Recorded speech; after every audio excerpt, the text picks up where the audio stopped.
Welcome to Smalltalk Daily for Wednesday, March 11th, 2009. This morning I thought I'd go through one of the simpler widgets in ObjectStudio and just give you an idea how it works, the slider. So let's load this example from the sample browser. And then what we'll do is we'll take a look at how it works before we go into the code. And how it works is pretty simple. Move the slider around, it changes the value in the input field.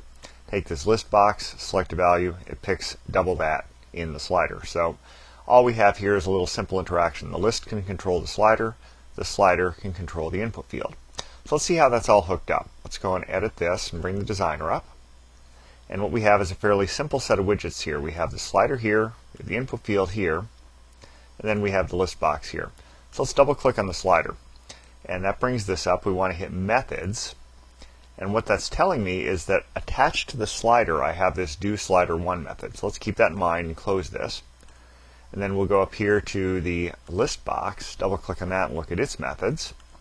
And we see it's hooked up to this doList. So we have doSlider1 and doList hooked up.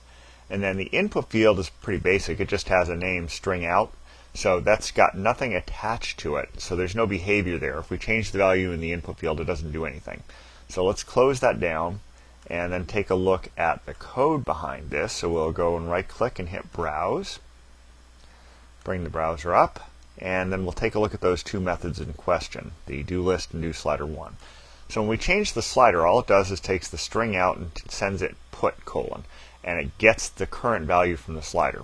And doList, also very basic, gets the current value, sees if we have it, and adds that selection to it after ticking the value up. So you see how we do that doubling here to push the appropriate value into the slider. So that's how that doubling behavior works, and that's how that happens.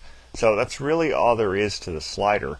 You can control the slider from another widget just by using the appropriate control in the method, and you can control the slider from another widget from the slider the same way. So you see how to do that using this code.